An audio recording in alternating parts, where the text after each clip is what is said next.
Assalamualaikum warahmatullahi wabarakatuh. Apa kabar adik-adik? Semoga selalu sehat dan semangat. Hari ini kita belajar tema 4, subtema 1 pada pembelajaran yang pertama. Apa saja yang kita pelajari hari ini? Ini dia ya. IPS KD 3.3 dan 4.3 mengenai jenis-jenis pekerjaan. Yang kedua, Bahasa Indonesia KD 3.5 dan 4.5 mengenai tokoh cerita. Yang ketiga, IPS KD 3.8 dan 4.8 menjaga pentingnya keseimbangan alam dan pelestarian sumber daya alam.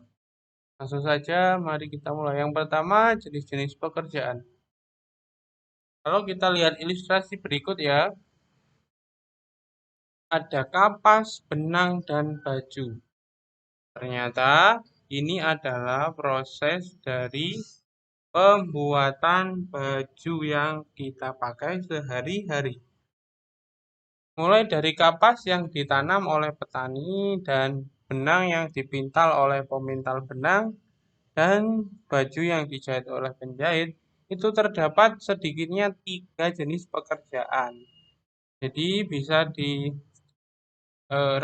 ya bahwa inilah salah satu cara Allah Subhanahu wa taala untuk memberikan rezeki, yakni dengan apa? Dengan memberikan peluang-peluang dalam suatu pekerjaan. Ya, dari sektor pembuatan pakaian saja sudah sedikitnya ada minimal 3 dari jenis pekerjaan. Jadi bisa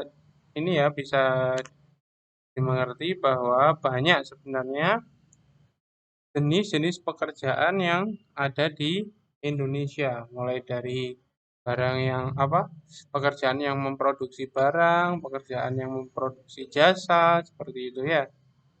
Ini contoh saja pembuatan.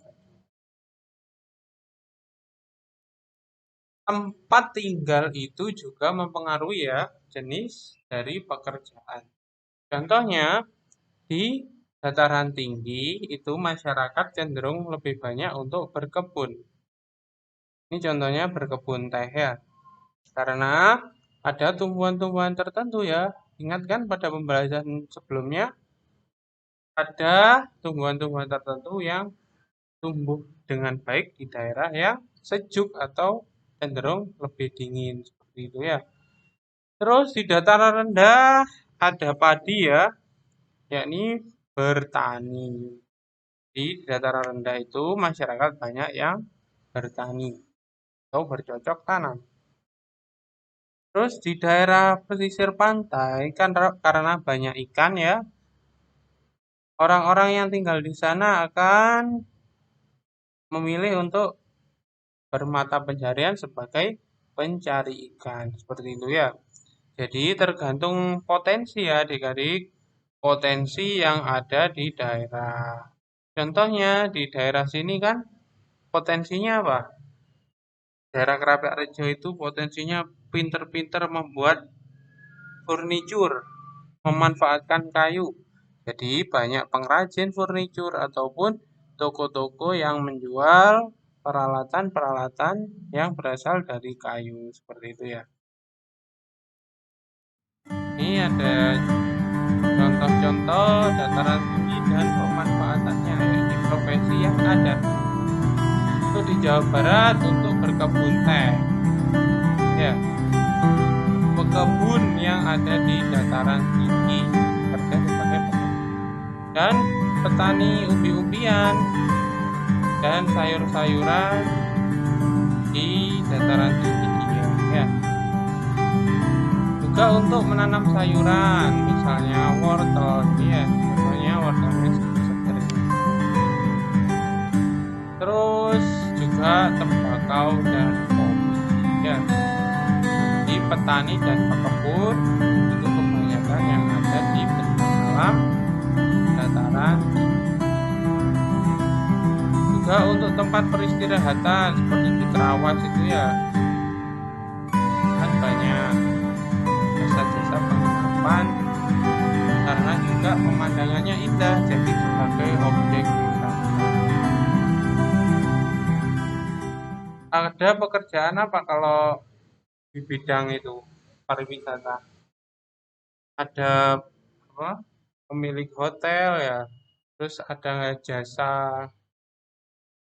penyewaan hotel, terus pendukung pariwisata seperti pedagang-pedagang ya, pedagang aksesoris, pedagang oleh-oleh seperti itu ya. Terus di dataran rendah dimanfaatkan untuk apa tadi? Bertani ya. Jadi dataran rendah itu profesinya sebagai petani kan ya. Karena apa? Suhu udara itu baik untuk pertanian dan juga tersedia air yang banyak, cocok untuk jagung, padi, dan lain-lain. Ada juga eh, sebagai kota besar ya. Terus juga sebagai perdagangan. Jadi perdagangan dan jasa itu banyak juga ya yang ada di dataran rendah. Seperti itu ya. Dari perkantoran, dari pemerintahan dan lain-lain itu biasanya kalau kotanya ada di dataran rendah, pusat di dataran rendah. Terus kalau pantai ada profesi-profesinya sebagai petani ya atau petani rumput laut itu ya ataupun pencari ikan ya, pembudidaya ikan kerang atau sektor pariwisata, penyewaan perahu ya atau penjualan toko oleh-oleh, tour guide atau pemandu wisata ya atau penjual air kelapa muda seperti itu ya. Karena di sana sebagai penarik wisatawan untuk berkunjung. Jadi kita juga harus ini ya memberikan fasilitas yang mungkin dibutuhkan. Kan kalau orang wisata itu nggak bawa apa-apa ya, Kak. Mungkin bawa duit saja. Eh, di sana mereka itu berpandangan bahwa mungkin di sana sudah lengkap, jadi saya tinggal beli saja. Ngapain ribet-ribet bawa ya? Nah, di situ ada peluang. Jadi kalian bisa berdagang dari hal-hal yang mungkin dibutuhkan oleh turis tersebut. Terus kita lanjut di pembahasan kedua, yakni tokoh cerita. Ya, sebelum kita membahas tokoh cerita itu, mengulas isi buku sastra, yakni menjelaskan satu persatu hal yang dibahas di dalam buku dan menilai dan memberi pendapat terhadap buku. Hal yang diulas dalam buku itu bisa data buku, inti ceritanya, manfaat membaca buku tersebut, kelebihan dan kekurangan buku. Ini berkaitan tentang literasi ya, yakni kecakapan untuk mendayagunakan informasi yang ada pada buku ya. Pun juga dalam pelajaran kita kali ini ada materi yang berkaitan tentang literasi tersebut ya. Khususnya pada buku cerita. Dalam buku cerita itu ya, cerita fiksi itu mempunyai unsur pembangun, yakni unsur intrinsik dan ekstrinsik. Ya, ingat-ingat ya, dua unsur pembangun dalam suatu cerita, yakni intrinsik dan ekstrinsik. Unsur intrinsiknya itu meliputi tema, latar atau setting. Di sini ada tempat, waktu, dan suasana ya. Terus ada tokoh. Tokoh itu pemerannya siapa saja. Terus alur, bagaimana jalan ceritanya ya.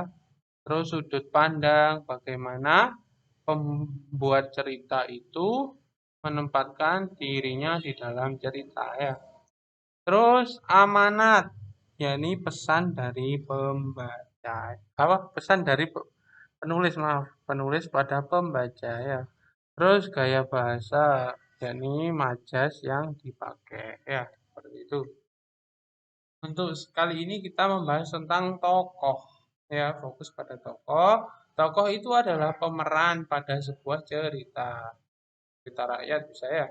Tokoh pada cerita rakyat dapat berupa hewan, tumbuhan, manusia, para dewa, dan lain-lain. Jadi tokoh itu pemerannya, orangnya, atau mungkin apa ya? Bukan semuanya orang sih ya. Kadang ada hewan, si kancil, pencuri timun, contohnya.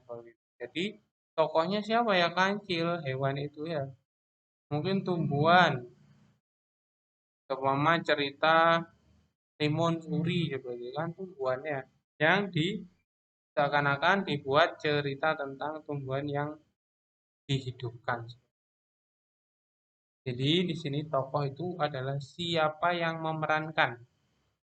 Biasanya berupa orang ya, tapi dapat berupa hewan, tumbuhan, dan lain-lain. Itu ya. Terus tokoh itu menurut ininya ya, eh, menurut ininya, menurut apa namanya, eh,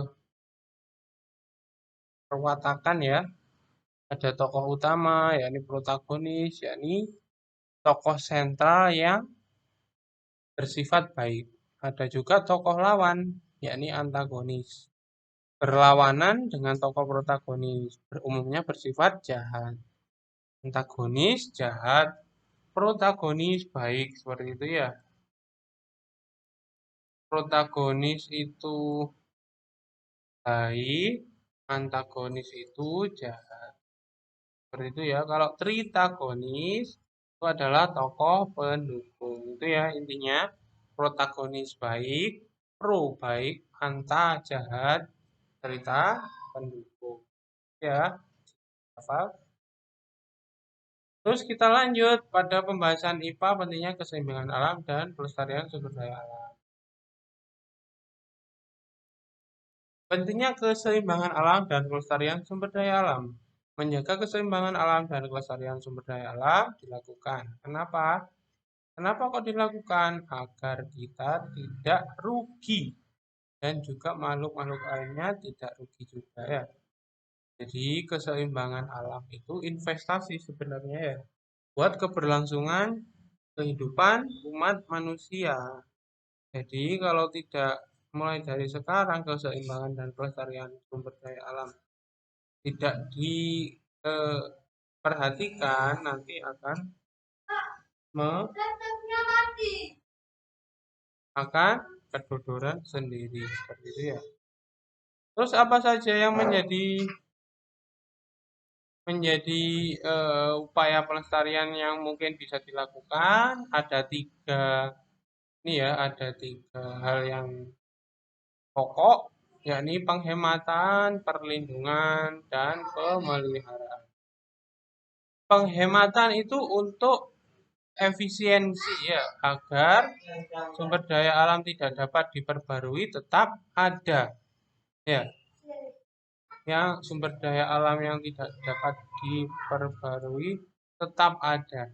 Sedangkan perlindungan, penegakan undang-undang dan pembuatan kawasan perlindungan dilindungi, jangan sampai terjamah oleh kejahatan-kejahatan. Ya, meliputi hewan dan tumbuhan itu tidak boleh dihabiskan.